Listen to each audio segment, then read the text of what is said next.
सरकार लाई है विद्यार्थियों के लिए डिजिटल लाइब्रेरी। बच्चों के उज्जवल भविष्य के लिए बिहार सरकार है सदा अग्रसर और तैयार। कक्षा 1 से कक्षा 12 तक की सभी पाठ्य पुस्तक पूरक सामग्री एवं वीडियो अब शिक्षा विभाग बिहार सरकार द्वारा विकसित पोर्टल पर है उपलब्ध।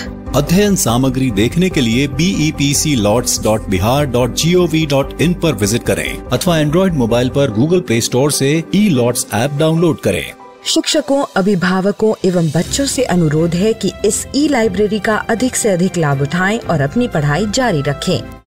हेलो बच्चों, कैसे हो आप सब। आशा करता हूँ कि आपको जो ये घर पर आपके विद्यालय का अनुभव मिल रहा है, आप उसे बहुत एंजॉय कर रहे होंगे और एंजॉयमेंट के साथ साथ आपकी पढ़ाई भी हो रही होगी। आप सभी ने अपना कॉपी और कलम तो ले ही लिया होगा, तो आइए देखते हैं आज के एपिसोड में हम क्या पढ़ेंगे। आज के एपिसोड में कक्षा 11 में हम गणित का पार्ट परम्यूटेशन एंड कॉम्बिनेशन को आगे पढ़ेंगे। उसके बाद बायोलॉजी का पार्ट ट्रांसपोर्ट इन प्लांट्स को और आगे पढ़ेंगे। कक्षा 11 की पढ़ाई हो जाने के बाद हम कक्षा 12 की पढ़ाई शुरू करते हुए गणित में एक नया पार्ट समाकलन यानी कि इंटीग्रेशन की पढ़ाई शुरू करेंगे और बायोलॉजी में भी एक नया part molecular basis of inheritance को शुरू करेंगे।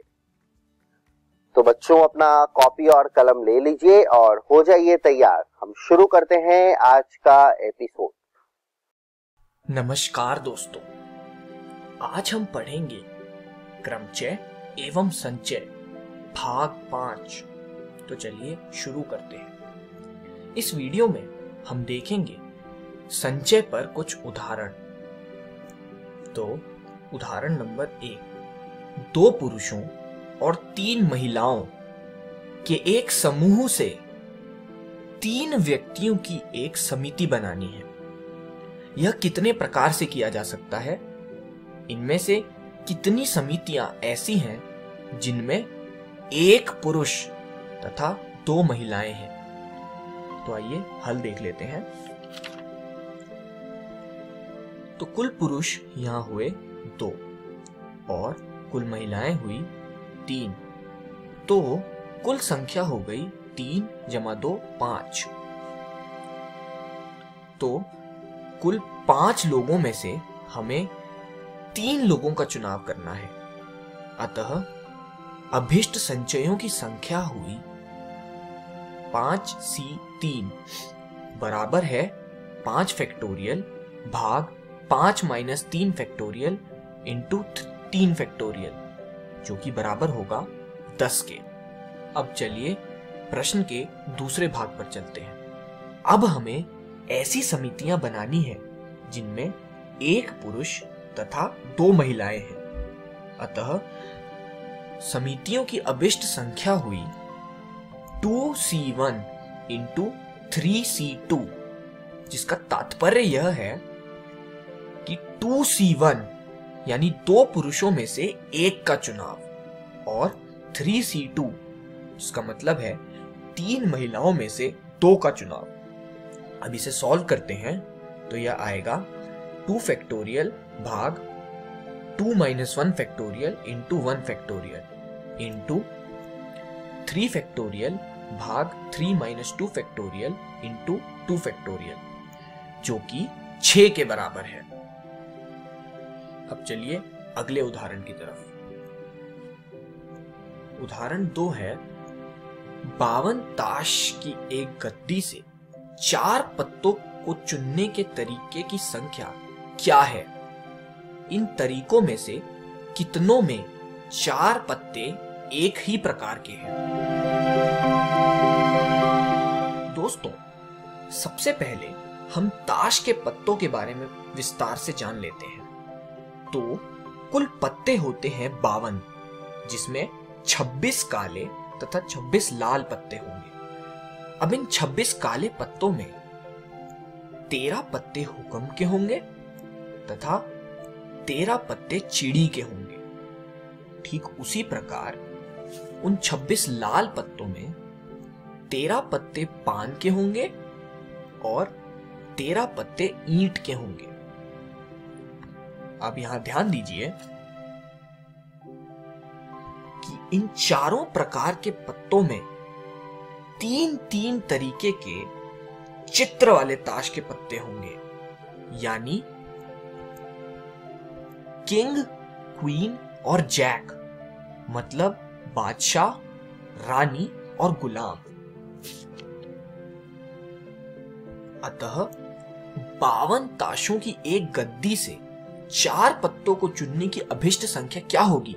टोटल पत्ते C जितने पत्ते चुनने हैं, यानी 52C4, जो कि बराबर होगा 52 फैक्टोरियल भाग 52 - 4 का फैक्टोरियल इंटू 4 फैक्टोरियल। तो वो आएगा 2,70,725। अब प्रश्न में हमसे पूछा गया है कि जब 4 पत्ते एक ही प्रकार के हों, यानी 4 पत्तों को चुनने की संख्या हुई 13C4 जब हमने 4 पत्ते हुक्म के लिए हों, और 4 पत्ते चुनने की संख्या जब हमने 4 पत्ते चिड़ी के लिए हों, उसी प्रकार जब हमने 4 पत्ते पान के लिए हों, और जब 4 पत्ते ईंट के लिए हों, तो कुल संख्या इन सभी का योग होगा, यानी 13C4 जमा 13C4 जमा 13C4 जमा 13C4 बराबर 4 गुना 13C4, जो कि बराबर है 2860 के। इस वीडियो में हमने सीखा संचय पर कुछ उदाहरण। अगली वीडियो में हम प्रैक्टिस क्वेश्चंस करेंगे।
नमस्कार दोस्तों, आज हम पौधों के परिवहन का अंतिम भाग पढ़ेंगे।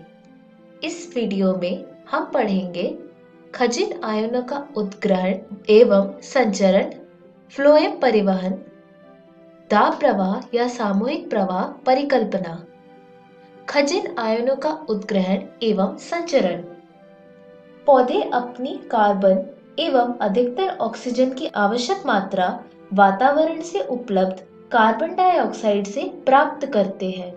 हालांकि उनके शेष पोषण की आवश्यकता हाइड्रोजन हेतु मृदा से प्राप्त खजिनों तथा जल से पूरी होती है। जल के समान सभी खजिन तत्व जड़ों द्वारा निष्क्रियता विधि द्वारा अवशोषित नहीं किए जा सकते। इसके लिए 2 कारक जिम्मेदार होते हैं। पहला है मृदा के अंदर खजिनों का आवेशित रूप में रहना जो कि कोशिका भित्ति को पार नहीं कर सकते और मृदा के अंतर्गत खजिनों की सांद्रता जड़ों के अंदर की सांद्रता से प्राय कम होती है। इसीलिए अधिकतर खजिन जड़ों में ब्रह्मत्वचा कोशिकाओं की कोशिका द्रव्य में सक्रिय अवशोषण के द्वारा प्रवेश करते हैं। इसमें एटीपी के रूप में ऊर्जा की आवश्यकता होती है। मूल रोग कोशिका की झिल्ली में पाए जाने वाले विशिष्ट प्रोटीन आयन को मृदा से सक्रिय पंप द्वारा ब्रह्मत्वचा की कोशिकाओं के कोशिका द्रव्य में भेजते हैं। सभी कोशिकाओं की भांति अंतःत्वचा में भी कोशिका की झिल्ली में कई परिवहन प्रोटीन पाए जाते हैं। वे कुछ विलय को झिल्ली के आर पार आने जाने देते हैं लेकिन अन्य को नहीं। आयन का सक्रिय उत्ग्रहण मूल में जल विभव प्रवणता के लिए अंशतः जिम्मेदार होता है। अतः परासरण द्वारा जल के प्रवेश के लिए भी कुछ आयन ब्रह्मत्वचा कोशिका में निष्क्रिय रूप से भी संचलन करते हैं। मूल रोम कोशिका की झिल्ली में पाए जाने वाले विशिष्ट प्रोटीन आयन को मृदा से सक्रिय पंप द्वारा बाह्य त्वचा की कोशिकाओं की कोशिका द्रव्य में भेजती है। सभी कोशिकाओं की भांति अंतःत्वचा में भी कोशिका की झिल्ली में परिवहन प्रोटीन पाए जाते हैं। वे कुछ विलय को झिल्ली के आर पार आने जाने देते हैं लेकिन अन्य को नहीं। खजिन आयनों का उत्ग्रहण अंतःत्वचा की कोशिकाओं के परिवहन प्रोटीन नियंत्रण बिंदु होते हैं जहां पौधे विलय की मात्रा एवं प्रकार को जाइलम में पहुंचाते हैं तथा समायोजित करते हैं। खजिन आयनों का स्थानांतरण जब आयन सक्रिय या निष्क्रिय उत्ग्रहण से या फिर दोनों ही सम्मिश्रित प्रक्रिया के माध्यम से जाइलम में पहुंच जाते हैं तब उनका परिवहन पादप तने एवं सभी भागों तक वाष्पोत्सर्जन प्रवाह के माध्यम से होता है। खजिन तत्वों के लिए मुख्य कुंड पौधों की वृद्धि का क्षेत्र होता है जैसे कि भंडारण अंग, तरुण पत्तियां, विकासशील फूल, फल एवं बीज और शिखाग्र एवं पार्श्व विभाज्योतिक। जो पदार्थ प्राय त्वरित संचारित या संगठित होते हैं वे है फास्फोरस, सल्फर, नाइट्रोजन और पोटेशियम। कुछ तत्व संचारनात्मक कारक होते हैं जैसे कि कैल्शियम, इन्हें पुनः संगठित नहीं किया जाता है। जाइलम साब्र का विश्लेषण यह दर्शाता है कि कुछ नाइट्रोजन अकार्बनिक आयनों के रूप में तथा इसका अत्यधिक भाग कार्बनिक एमिनो अम्ल तथा संबंधित कारकों के रूप में ढोए जाते हैं। इसी तरह फास्फोरस एवं सल्फर भी कार्बनिक यौगिकों के रूप में पहुंचाए जाते हैं। इसके अलावा जाइलम एवं फ्लोएम के बीच भी पदार्थ का आदान प्रदान होता रहता है। अतः हम स्पष्ट रूप से अंतर नहीं कर पाते हैं कि जाइलम केवल अकार्बनिक पोषकों का परिवहन करता है तथा फ्लोएम कार्बनिक पदार्थों का, जैसा कि पहले विश्वास किया जाता था। फ्लोएम परिवहन आहार मुख्यतः शर्करा वाहिका ऊतक के फ्लोएम द्वारा उद्गम से कुंड की ओर परिवहनित किया जाता है। सामान्यतः स्रोत को पौधे का वह हिस्सा माना जाता है जहां आहार संश्लेषण होता है, जैसे कि पत्तियां और कुंड यानी सिंक। यह वह भाग है जहां भोजन एकत्र होता है, लेकिन यह स्रोत और कुंड अपनी भूमिकाएं मौसम एवं जरूरत के अनुसार बदल भी सकते हैं। जड़ों में एकत्र की गई शर्करा वसंत के आरंभ में आहार का स्रोत बन जाती है।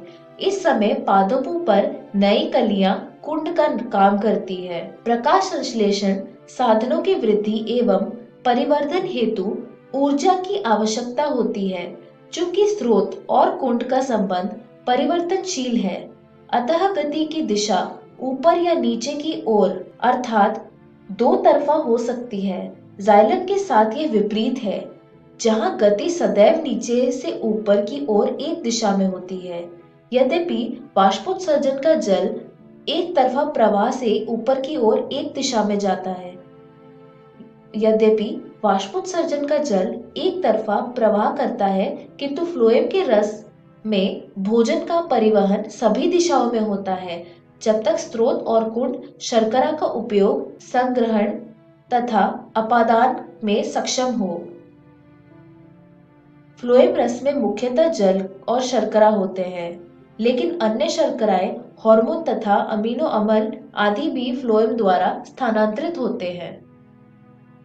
दाब प्रवाह परिकल्पना। परिकल्पना स्रोत से कुंड की ओर शर्करा के स्थानांतरण के लिए आवश्यक स्वीकृति क्रियाविधि को दाब प्रवाह परिकल्पना कहते हैं। ये कुछ इस तरह होता है। पहले स्रोत पर ग्लूकोज जो प्रकाश संश्लेषण द्वारा बनता है वो संश्लेषित होता है। फिर उसे शर्करा यानी एक डाइसैकेराइड में बदल दिया जाता है। फिर यह शर्करा सखी कोशिकाओं में तथा बाद में सक्रिय परिवहन द्वारा जीवंत फ्लोएम चालान नलिका कोशिका में संचरित होती है। फिर स्रोत पर लादन यानी लोडिंग होती है कि यह प्रक्रिया लोडिंग की प्रक्रिया होती है। इसमें फ्लोएम में एक अतिपरासारी अवस्था को पैदा करती है। फिर निकटवर्ती जाइलम जल परासरण के द्वारा फ्लोएम में चला जाता है। उसके बाद परासरणी दाब यानी ऑस्मोटिक प्रेशर उत्पन्न होता है। जब परासरणी दाब फ्लोएम में बनता है तो फ्लोएम रस निम्न दाब के क्षेत्र में चला जाता है। कुंड पर परासरणी दबाव निश्चित रूप से इस समय घटना चाहिए। फ्लोएम रस से शर्करा को बाहर करने तथा उस कोशिका तक एक जहां शर्करा ऊर्जा स्टार्च या सेलुलोज में बदल दी जाती है, ले जाने के लिए सक्रिय परिवहन आवश्यक होता है। जैसे ही शर्कराएं हटती है, परासरणी दाब घटता है और जल फ्लोएम से चला आता है। इस वीडियो में हमने सीखा खजिन आयनों का उद्ग्रहण एवं संचरण, फ्लोएम परिवहन, दाब प्रवाह या सामूहिक प्रवाह परिकल्पना, और इस तरह हमारा पौधों में परिवहन अध्याय समाप्त होता है। धन्यवाद।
आज हम कक्षा 12वीं की गणित का अध्याय 7 पढ़ने वाले हैं, जिसका नाम है समाकलन।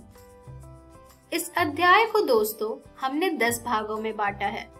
आज हम इस अध्याय का भाग 1 पढ़ने वाले हैं। तो चलिए दोस्तों देखते हैं कि आज के इस वीडियो में हम क्या पढ़ेंगे। तो आज के इस वीडियो में हम पढ़ेंगे समाकलन की भूमिका। तो चलिए आगे बढ़ते हैं और शुरू करते हैं हम हमारा आज का भाग। तो दोस्तों जैसा कि आप सब जानते हैं, ये अध्याय समाकलन पर आधारित है। तो यहाँ पर हमारा जो सबसे पहला प्रश्न उठता है वो है समाकलन क्या होता है। आइए जानते हैं।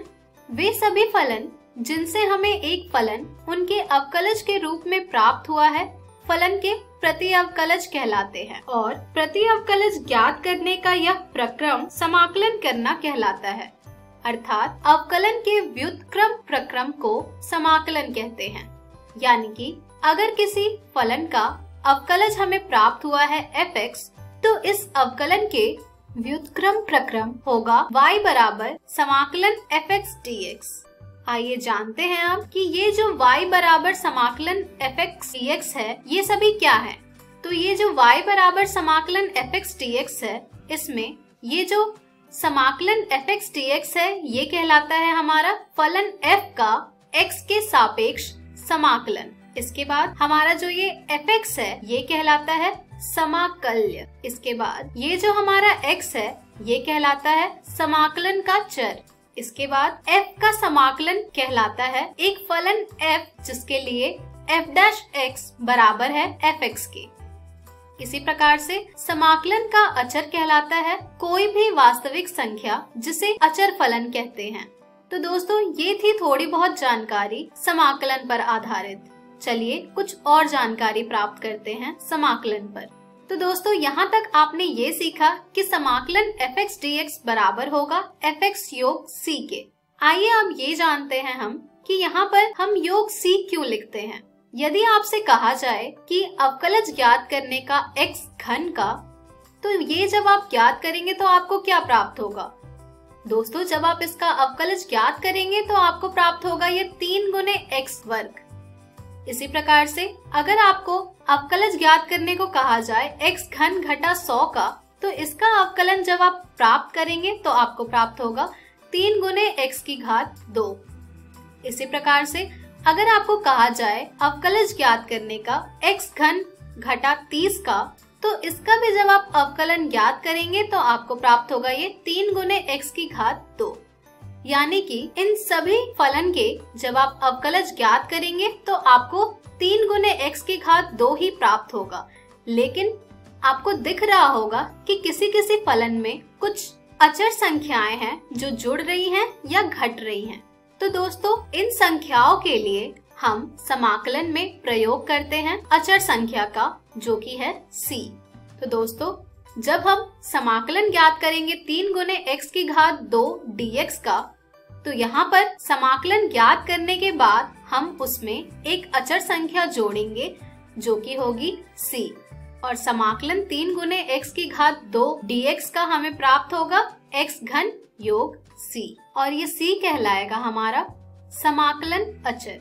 चलिए दोस्तों ये थी जानकारी समाकलन अचर के बारे में। अब हम आगे बढ़ते हैं और देखेंगे कुछ सूत्रों को जिनका प्रयोग आपने अवकलज ज्ञात करने में जरूर किया है। उसके बाद इन सूत्रों के संगत हम किस प्रकार से समाकलन के प्रामाणिक सूत्रों को तुरंत लिख सकते हैं, ये हम देखेंगे। तो चलिए देखते हैं हम उन सूत्रों को। जैसा कि आप सब जानते हैं समाकलन fx dx बराबर होता है fx योग c के। c अर्थात समाकलन अचर। तो जब आपसे अवकलज ज्ञात करने को कहा जाए x की घात n योग 1 बटे n योग 1 के, तो आपको क्या प्राप्त होता है। यहाँ पर आपको प्राप्त होता है x की घात n। तो दोस्तों इसी प्रकार से अगर आपसे ये कहा जाए कि समाकलन x की घात n dx किसके बराबर होगी, तो ये भी आप आसानी से बता सकते हैं, जो कि बराबर होगी x की घात n योग 1 बटे n योग 1 योग c के। लेकिन यहाँ पर हमें ये ध्यान देना होगा कि हमारा n जो होगा वो घटा 1 के बराबर नहीं होगा। तो दोस्तों ये अवकलज ज्ञात करने का एक मुख्य सूत्र था जिसका आप प्रयोग करते हैं।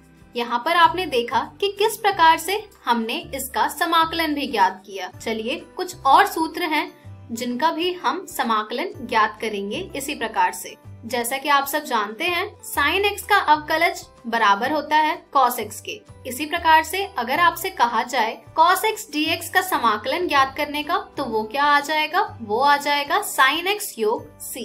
इसी प्रकार से जब आप घटा कॉस एक्स का अवकलन ज्ञात करेंगे तो वो आपको प्राप्त होगा साइन एक्स।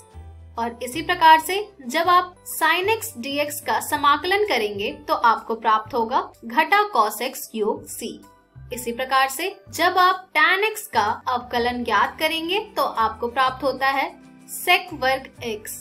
और इसी प्रकार से जब आप sec वर्ग x dx का समाकलन ज्ञात करेंगे तो आपको प्राप्त होगा tan x योग c। इसी प्रकार से दोस्तों जब आप घटा cot x का अवकलन ज्ञात करेंगे तो आपको प्राप्त होगा cosec वर्ग x। और जब आप इसका समाकलन ज्ञात करेंगे जो कि होगी cosec वर्ग x dx की, तो आपको यहाँ पर प्राप्त होगा घटा cot x योग c। इसी प्रकार से जब आप sec x का अवकलज ज्ञात करेंगे तो आपको प्राप्त होता है sec x tan x। और जब आप sec x tan x dx का समाकलन ज्ञात करेंगे तो आपको प्राप्त होगा sec x योग c। इसी प्रकार से जब आप घटा cosec x का अवकलज करते हैं तो आपको प्राप्त होता है cosec x गुने cot x। और जब आप cosec x cot x dx का समाकलन करेंगे तो आपको प्राप्त हो जाएगा घटा cosec x योग c। तो दोस्तों इस प्रकार से आपने देखा कि कैसे हम अवकलज के सूत्रों का प्रयोग करके समाकलन के प्रमाणिक सूत्र तुरंत लिख सकते हैं। इसके कुछ और उदाहरण भी हैं, आइए देखते हैं अब हम उन्हें। साइन प्रतिलोम x का जब आप अवकलज ज्ञात करते हैं तो आपको प्राप्त होता है 1/वर्गमूल 1 घटा x की घात 2। इसी प्रकार से जब आप समाकलन ज्ञात करेंगे 1/वर्गमूल 1 घटा x की घात 2 dx का, तो आपको प्राप्त होगा साइन प्रतिलोम x योग c। इसी प्रकार से आप कॉस प्रतिलोम x का भी ज्ञात कर सकते हैं अवकलज, और समाकलन ज्ञात कर सकते हैं 1/वर्गमूल 1 घटा x की घात 2 dx का, जो कि आएगा घटा कॉस प्रतिलोम x योग c। इसी प्रकार से जब आप tan प्रतिलोम x का अवकलज ज्ञात करते हैं तो आपको प्राप्त होता है 1/1 योग x की घात 2। और जब आप समाकलन ज्ञात करेंगे 1/1 योग x की घात 2 dx का, तो आपको प्राप्त होगा ये tan प्रतिलोम x योग c। इसी प्रकार से प्रतिलोम त्रिकोणमितीय फलन के आप अवकलज ज्ञात कर सकते हैं तथा उनके समाकलन भी ज्ञात कर सकते हैं। चलिए अब हम बढ़ते हैं कुछ और सूत्रों की ओर, जो कि है यदि आपको कहा जाता है e की घात x का अवकलज ज्ञात करने के लिए, तो दोस्तों वो आपको प्राप्त होता है e की घात x।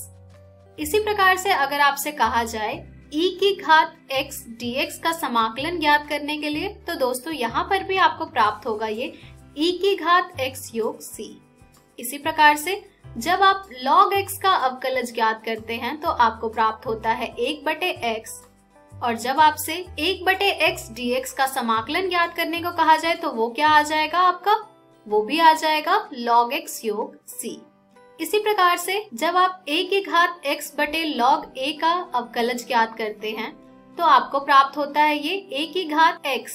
इसी प्रकार से अगर आपसे समाकलन ज्ञात करने को कहा जाए a की घात x dx का, तो दोस्तों ये आ जाएगा आपका a की घात x बटे log a योग c। तो दोस्तों ये थे कुछ सूत्र जिनका हम प्रयोग करते हैं अधिक से अधिक प्रश्नों को हल करने में। तो इन सूत्रों को आप अच्छी तरह से याद कर लें तथा समझ लें कि किस प्रकार से हम समाकलन इनका ज्ञात करते हैं। चलिए दोस्तों अब हम बढ़ते हैं समाकलन के कुछ गुणधर्म की ओर। अभी हम बात करेंगे अनिश्चित समाकलन के कुछ गुणधर्म के बारे में।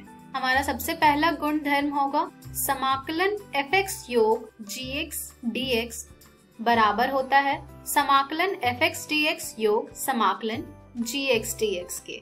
हमारा अगला गुणधर्म है किसी भी वास्तविक संख्या k के लिए समाकलन k fx dx बराबर होगा k गुने समाकलन fx dx के।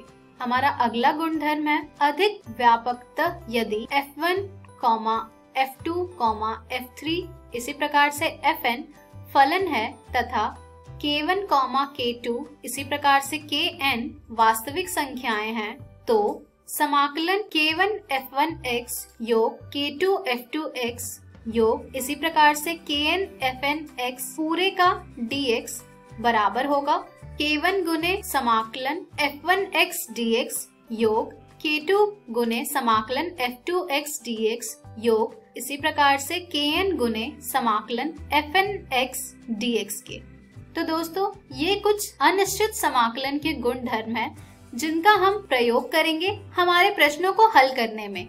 इसलिए आप इन गुणधर्म को अच्छी तरह से समझ लें और ध्यान में रखें ताकि प्रश्नों को हल करने में आपको कोई कठिनाई ना आए। चलिए दोस्तों, अब हम बढ़ते हैं कुछ प्रश्नों की ओर जिसमें हमें समाकलन ज्ञात करना होगा। हमारा प्रश्न है 1/वर्गमूल x dx का समाकलन ज्ञात कीजिए। तो आइए देखते हैं कि इस प्रकार के प्रश्न को हम किस तरह हल करेंगे और ज्ञात करेंगे समाकलन। तो दोस्तों, जैसा कि आप सब जानते हैं 1/वर्गमूल x को हम लिख सकते हैं x की घात घटा 1/2। तो यहाँ पर हमें प्राप्त हो जाएगा समाकलन x की घात घटा 1/2 dx। इसके बाद जैसा कि आपने अभी सूत्रों में देखा था, समाकलन x की घात n dx हमें प्राप्त होता है x की घात n योग 1 बटे n योग 1 योग c। तो दोस्तों, इसी प्रकार से हमें यहाँ पर प्राप्त हो जाएगा समाकलन x की घात 1/2 dx बराबर x की घात घटा 1/2 योग 1 बटे घटा 1/2 योग 1, जिसे हम और हल करेंगे तो हमें प्राप्त हो जाएगा x की घात घटा 1 योग 2/2 बटे घटा 1 योग 2/2, जिसे हम और हल करेंगे तो यहाँ से हमें प्राप्त हो जाएगा x की घात 1/2 बटे 1/2। यहाँ से हमें प्राप्त हो रहा है ये 2 गुने x की घात 1/2 अर्थात 2 गुने वर्गमूल x योग c। तो दोस्तों, जब हम समाकलन ज्ञात करेंगे 1/वर्गमूल x dx का, तो वो हमें प्राप्त होगा 2 गुने वर्गमूल x योग c। तो देखा आपने कि किस प्रकार से हम समाकलन ज्ञात करते हैं। चलिए अब हम बढ़ते हैं हमारे अगले प्रश्न की ओर, जो कि है समाकलन e की घात 5 गुने log x घटा e की घात 4 गुने log x बटे e की घात 3 गुने log x घटा e की घात 2 गुने log x dx ज्ञात कीजिए। तो दोस्तों, ये प्रश्न आपको देख करके बहुत ही बड़ा सा लग रहा होगा, लेकिन ये प्रश्न का हल बहुत ही आसान है। आइए देखते हैं कि इस प्रकार के प्रश्न को हम किस तरह हल करेंगे। तो दोस्तों, e की घात 5 गुने log x घटा e की घात 4 गुने log x बटे e की घात 3 गुने log x घटा e की घात 2 गुने log x को हम लिख सकते हैं e की घात log x की घात 5 घटा e की घात log x की घात 4 बटे e की घात log x की घात 3 घटा e की घात log x की घात 2 dx। अब आप सोच रहे होंगे कि ऐसा हमने कैसा किया है। तो जब आप log का सूत्र याद रखेंगे तो आपको प्राप्त होगा वहां से कि p गुने log x को हम लिख सकते हैं log x की घात p। वही हमने यहाँ पर किया है और प्राप्त किया है।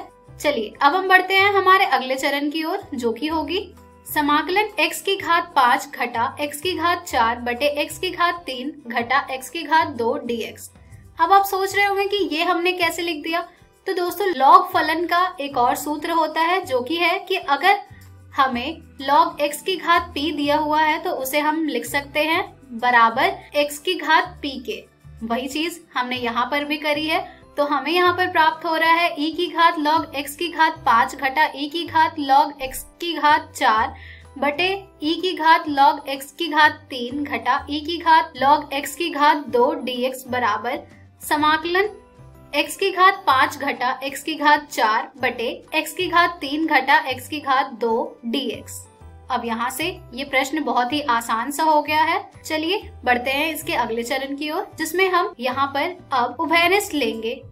अंश में हमने उभयनिष्ठ लिया है x की घात 4 का और हर में हमने उभयनिष्ठ लिया है x की घात 2 का। तो हमें प्राप्त हो रहा है समाकलन x की घात 5 घटा x की घात 4 बटे x की घात 3 घटा x की घात 2 dx बराबर समाकलन x की घात 4 गुने x घटा 1 बटे x की घात 2 गुने x घटा 1 dx। यहाँ से x घटा 1 कट जाएगा और x की घात 4 बटे x की घात 2 से भी कैंसिल होने के बाद हमें प्राप्त हो जाएगा ये समाकलन x की घात 2 dx, जो कि बहुत ही आसान सा समाकलन है। यहाँ से हमें प्राप्त हो जाएगा समाकलन x की घात 2 dx बराबर x की घात 3 बटे 3 योग c। तो दोस्तों देखा आपने कि किस तरह हम फलन के सूत्रों का प्रयोग करके प्रश्नों को हल करके और उसके समाकलन ज्ञात करते हैं। तो दोस्तों इसी के साथ हमारा ये वीडियो समाप्त होता है। इस वीडियो पर आधारित प्रश्न आपको आपकी NCERT बुक में मिल जाएंगे, जिन्हें आप जरूर हल करें। तो दोस्तों आज के इस वीडियो में हमने सीखा समाकलन की भूमिका। हम हमारी अगली वीडियो में जानेंगे समाकलन की विधियां। धन्यवाद।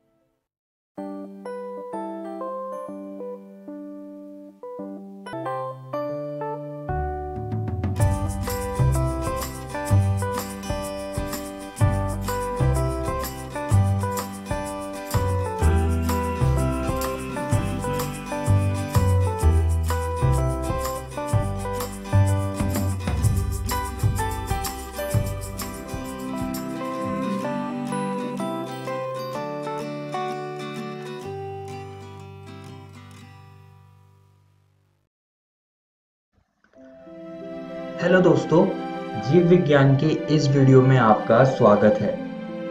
आज हम एक नया अध्याय शुरू करने जा रहे हैं जिसका नाम है वंशागति के आणविक आधार। इस वीडियो में हम इस अध्याय का परिचय, डीएनए और पॉलीन्यूक्लियोटाइड श्रृंखला की संरचना को समझेंगे। तो चलिए शुरू करते हैं। अब दोस्तों यहाँ तक हमको पता चल ही गया है कि कारक या जीन एक पीढ़ी से दूसरी पीढ़ी तक जाते हैं और इसका पता मेंडल ने लगाया था और इसका विश्लेषण भी उन्होंने किया था। इसके बारे में हम इससे पिछले अध्याय में पढ़ चुके हैं, लेकिन ना तो हमें जीन की संरचना के बारे में पता चला और ना ही हमें पता चला है कि ये किस चीज से बने हैं। तो इस अध्याय में हम न्यूक्लिक अम्लों के बारे में पढ़ेंगे, जिसमें कि ये सारे जीन्स होते हैं। तो इसमें जो सबसे पहला अम्ल है उसे हम कहते हैं डीएनए, यानी कि डीऑक्सीराइबो न्यूक्लिक अम्ल, और दूसरा है आरएनए यानी कि राइबो न्यूक्लिक अम्ल। इन दोनों के बारे में हम इस अध्याय में चर्चा करेंगे। तो चलिए डीएनए से शुरू करते हैं। डीऑक्सीराइबो न्यूक्लिक अम्ल या डीएनए एक अणु है जो वंशानुगत सामग्री या आनुवंशिक निर्देशों को ले जाने के लिए जिम्मेदार है, जो पृथ्वी पर सभी प्रकार के जीवन की वृद्धि और विकास के लिए आवश्यक है। आइए दोस्तों अब जानते हैं कि डीएनए की खोज कैसे हुई। फ्रेडरिच मेस्टर ने 1869 में केंद्रक में मिलने वाले अम्लीय पदार्थ डीएनए की खोज की थी और फ्रेडरिच मेस्टर की आप तस्वीर यहाँ पर देख सकते हैं और इन्होंने इसका नाम न्यूक्लिन दिया। और डीएनए की प्रसिद्ध द्विकुंडलीय संरचना को जेम्स वॉटसन और फ्रांसिस क्रिक ने प्रस्तुत किया था। तो ये चीज आप सभी को याद रखनी है। आइए दोस्तों अब डीएनए की कुछ और बातों पर चर्चा करते हैं। दोस्तों ये डीएनए का एक भाग है और यहाँ पर क्षार यानी कि बेस होता है। इसके बारे में हम इस वीडियो में आगे पढ़ेंगे। तो डीएनए की लंबाई को इसमें मिलने वाले न्यूक्लियोटाइड्स या क्षार युग्म यानी कि बेस पेयर से हम उनको पता कर सकते हैं और निर्भर होती है उन पर ये। न्यूक्लियोटाइड्स के बारे में भी हम इस वीडियो में आगे चर्चा करेंगे। और क्षार युग्मों से मेरा यहाँ पर मतलब ये है कि एक क्षार के साथ जो दूसरा क्षार जुड़ा होता है उसे हम क्षार युग्म यानी कि बेस पेयर्स कहते हैं, जैसा कि आप यहाँ पर तस्वीर में देख सकते हैं। अब दोस्तों हम कुछ जीवों को देखेंगे और उनके डीएनए में कितने न्यूक्लियोटाइड्स होते हैं उन पर भी हम चर्चा करेंगे। तो जैसे कि जो सबसे पहला उसे हम कहते हैं 5X174 जीवाणु भोजी, इसमें 5386 न्यूक्लियोटाइड्स होते हैं। और इकोलाई जो कि एक बैक्टीरिया है, इसमें 4.6 गुणा 10 की पावर 6 बेस पेयर्स यानी कि क्षार युग्म इतने होते हैं इसमें, और मनुष्य के अगुणित डीएनए में 3.3 गुणा 10 की पावर 9 बीपी यानी कि बेस पेयर्स यानी कि क्षार युग्म होते हैं। तो इतने मनुष्य के डीएनए में होते हैं और ये सारी चीजें आपको याद रखनी है। आइए आगे बढ़ते हैं और डीएनए की संरचना को समझते हैं। तो इतना तो हम जान ही चुके हैं कि डीएनए कोशिका के अंदर होता है। विशेष रूप में अगर मैं बोलूं तो ये केंद्रक में होता है, जहां पर 23 जोड़े होते हैं क्रोमोसोम यानी कि गुणसूत्रों के। हर एक गुणसूत्र में डीएनए होता है जो कि टाइटली पैकेज होता है हिस्टोन प्रोटीन के आसपास। और यहाँ पर दोस्तों इनके जीन्स होते हैं जिसके पास प्रोटीन बनाने के लिए सारे निर्देश होते हैं। चलिए अब डीएनए की संरचना को थोड़ा विस्तार से समझ लेते हैं। डीएनए पॉलीन्यूक्लियोटाइड श्रृंखला से बना होता है, यानी कि इसमें बहुत सारे न्यूक्लियोटाइड होते हैं। न्यूक्लियोटाइड में 3 घटक होते हैं। एक फॉस्फेट ग्रुप होता है, इसमें पेंटोज शर्करा होती है जिसे हम पेंटोज शुगर कहते हैं, और नाइट्रोजनी क्षार होता है यानी कि नाइट्रोजनस बेसिस। और ये न्यूक्लियोटाइड्स आपस में एक द्विकुंडली डीएनए की संरचना को बनाते हैं जो कि कुछ ऐसी दिखती है। यहाँ पर शुगर फॉस्फेट बैकबोन होती है और यहाँ पर नाइट्रोजनी क्षार होता है। आइए दोस्तों नाइट्रोजनी क्षार को थोड़ा और अच्छे से समझ लेते हैं। ये 5 तरह के होते हैं, जिसमें कि जो सबसे पहला उसे हम कहते हैं गुआनिन, इसको हम जी से दिखाते हैं। एडेनिन, इसको हम ए से दिखाते हैं। साइटोसिन, इसको हम सी से दिखाते हैं। थायमिन, इसको हम टी से दिखाते हैं। और 5वां होता है यूरासिल, जिसको हम यू से दिखाते हैं। गुआनिन और एडेनिन प्यूरिन्स होते हैं जो कि डबल रिंग संरचनाएं होती है, यानी कि इनमें 2 रिंग होती है, और जैसे कि आप इसमें देख भी सकते हैं। और दूसरी ओर साइटोसिन, थायमिन और यूरासिल पैरामिडिन्स होते हैं, और ये सिंगल रिंग संरचनाएं होती हैं जिसमें कि एक रिंग आप देख सकते हैं। और दोस्तों आपको यहाँ पर एक और बात ध्यान रखनी है कि यूरासिल ये आरएनए के अंदर होता है थायमिन की जगह पर। इसके बारे में हम आने वाले वीडियोस में पढ़ेंगे, और यहाँ तक आपको सिर्फ इतना ही याद रखना है। आइए अब आगे बढ़ते हैं और न्यूक्लियोसाइड और न्यूक्लियोटाइड को समझते हैं। अब ये दोनों ही शब्द एक जैसे लग रहे हैं, तो आपको ध्यान से ये चीज सुननी है। इसमें हम सबसे पहले एन ग्लाइकोसिडिक लिंकेज के बारे में समझेंगे। नाइट्रोजनी क्षार नाइट्रोजन ग्लाइकोसिडिक बंध द्वारा पेंटोज शर्करा से जुड़कर न्यूक्लियोसाइड बनाता है। तो इस बात से हमें यह पता चल रहा है कि न्यूक्लियोसाइड कैसे बनता है। इसमें नाइट्रोजनी क्षार एन ग्लाइकोसिडिक लिंकेज की मदद से पेंटोज शर्करा से जुड़ा होता है। तो इस स्ट्रक्चर को या इस संरचना को हम न्यूक्लियोसाइड कहते हैं, जिसमें कि नाइट्रोजनी क्षार होता है और पेंटोज शर्करा होती है। अब दोस्तों हम आगे बढ़ेंगे और फॉस्फोएस्टर लिंकेज को समझेंगे। जब फॉस्फेट समूह फॉस्फोएस्टर बंध द्वारा न्यूक्लियोसाइड से जुड़ा जाता है, तब संबंधित न्यूक्लियोटाइड्स का निर्माण होता है। जैसे कि डीएनए के केस में डीऑक्सी न्यूक्लियोटाइड्स होते हैं, और ये सारी चीजें उपस्थित शर्करा के प्रकार पर निर्भर रहती है। 2 न्यूक्लियोटाइड्स फॉस्फोडाइस्टर बंध द्वारा जुड़कर डाई न्यूक्लियोटाइड का निर्माण करता है। तो इस बात से हमें ये पता चल रहा है कि न्यूक्लियोटाइड कैसे बन रहा है। यहाँ पर न्यूक्लियोसाइड फॉस्फोएस्टर लिंकेज की मदद से फॉस्फेट ग्रुप से जुड़ा होता है और न्यूक्लियोटाइड का निर्माण करता है। तो इस संरचना को हम न्यूक्लियोटाइड कहेंगे। आइए अब आगे बढ़ते हैं और पॉलीन्यूक्लियोटाइड श्रृंखला को समझते हैं। तो ये डीएनए की पॉलीन्यूक्लियोटाइड श्रृंखला का एक भाग है। यहाँ पर फॉस्फोडाइस्टर बंध होता है जो कि फॉस्फोएस्टर लिंकेज की मदद से बनता है, और यहाँ पर ग्लाइकोसिडिक बंध होता है जो कि एन ग्लाइकोसिडिक लिंकेज की वजह से बनता है। और अगर आप यहाँ पर देखें तो ये नाइट्रोजनी क्षार हैं, और अगर आप इनको ध्यान से देखें तो ये एडेनिन और थायमिन आपस में जुड़ रहे हैं 2 हाइड्रोजन बॉन्ड की मदद से, और यहाँ पर गुआनिन और साइटोसिन आपस में जुड़ रहे हैं 3 हाइड्रोजन बॉन्ड की मदद से। और दोस्तों यहाँ पर 5 प्राइम किनारा होता है और यहाँ पर 3 प्राइम किनारा होता है। 5 प्राइम किनारे पर एक स्वतंत्र फॉस्फेट ग्रुप होता है और 3 प्राइम किनारे पर OH ग्रुप होता है। तो ये चीज आप सभी को याद रखनी है। आइए अब डीएनए अनुक्रम को समझते हैं। डीएनए अनुक्रम का मतलब है कि किस प्रकार न्यूक्लियोटाइड्स या क्षार डीएनए में लगे हुए हैं, डीएनए रज्जुक में लगे हुए हैं। तो यहाँ पर मैंने एक बात लिख दी, क्षार युग्मन यानी कि बेस पेयरिंग एक दूसरे के पूरक हैं।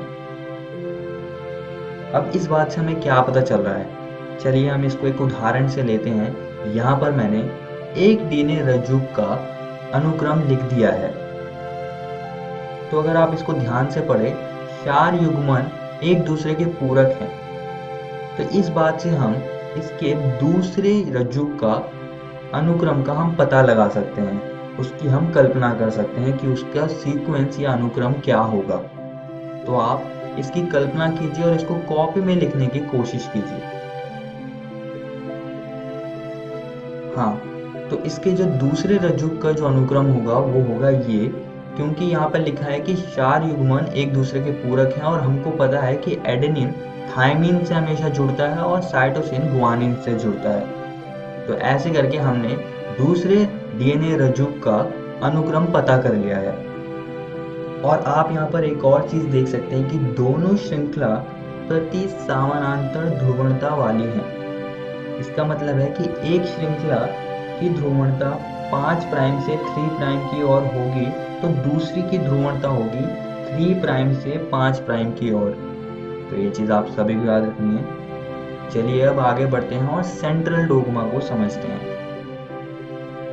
अगर मैं आपको सरल शब्दों में बताऊं तो जो डीएनए होता है वो अनुलेखन यानी कि ट्रांसक्रिप्शन की प्रक्रिया से एमआरएनए में बदलता है और एमआरएनए रूपांतरण यानी कि ट्रांसलेशन के प्रक्रिया से प्रोटीन का निर्माण करता है। लेकिन कुछ वायरसेस में रिवर्स ट्रांसक्रिप्शन भी होता है, जिसमें कि जो आरएनए है वो रिवर्स ट्रांसक्रिप्शन के प्रोसेस की वजह से डीएनए में वापस बदलता है। इस वीडियो में हमने डीएनए के बारे में बात करी, जिसमें कि हमने डीएनए की संरचना और इसकी पॉलीन्यूक्लियोटाइड श्रृंखला के बारे में चर्चा करी। और दोस्तों, मैं आप सभी को एक और बात बताना चाहता हूँ कि आज हमने आपकी एनसीईआरटी किताब के ये 2 टॉपिक्स को खत्म कर लिया है। आप इनको जरूर घर से किताब से पढ़कर आइएगा। अगली वीडियो में हम डीएनए कुंडली का पैकेजिंग, आनुवंशिक पदार्थ की खोज और आनुवंशिक पदार्थ के गुणों के बारे में चर्चा करेंगे। धन्यवाद।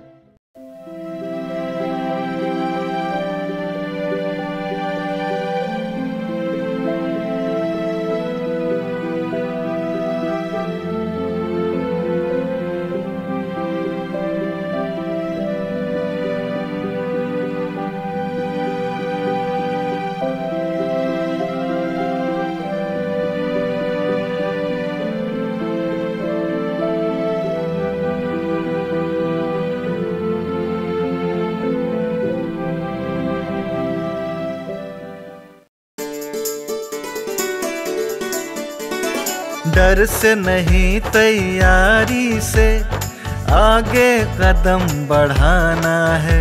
रुकी जिंदगी में चहल पहल वापस फिर से लाना है। धोकर हाथ पहन कर मास्क सुरक्षित जीवन चलाना है। सुरक्षित जीवन चलाना है।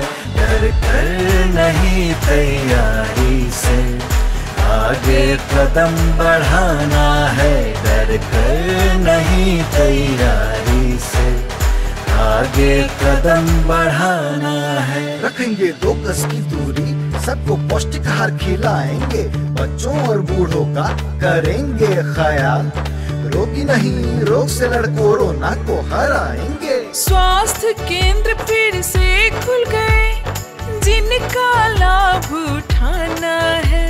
रुकी जिंदगी में चहल पहल, वापस फिर से लाना है। धोकर हाथ, पहन कर मास्क, सुरक्षित जीवन चलाना है। सुरक्षित जीवन चलाना है। डर कर नहीं तैयारी से आगे कदम बढ़ाना है। डर कर नहीं तैयारी से आगे कदम बढ़ाना है। टीकाकरण की शुरुआत हो गई है, पर पहले की तरह हमें मास्क लगाना और 2 गज की दूरी बनाए रखना अभी भी जरूरी है। स्वास्थ्य विभाग और सूचना एवं जनसंपर्क विभाग, बिहार सरकार द्वारा जनहित में जारी। जीतेगा बिहार। सरकार लाई है विद्यार्थियों के लिए डिजिटल लाइब्रेरी। बच्चों के उज्जवल भविष्य के लिए बिहार सरकार है सदा अग्रसर और तैयार। कक्षा 1 से कक्षा 12 तक की सभी पाठ्य पुस्तक पूरक सामग्री एवं वीडियो अब शिक्षा विभाग बिहार सरकार द्वारा विकसित पोर्टल पर है उपलब्ध। अध्ययन सामग्री देखने के लिए bepclots.bihar.gov.in पर विजिट करें अथवा एंड्रॉइड मोबाइल पर गूगल प्ले स्टोर से ई-लॉट्स ऐप डाउनलोड करें। शिक्षकों, अभिभावकों एवं बच्चों से अनुरोध है कि इस ई लाइब्रेरी का अधिक से अधिक लाभ उठाएं और अपनी पढ़ाई जारी रखें।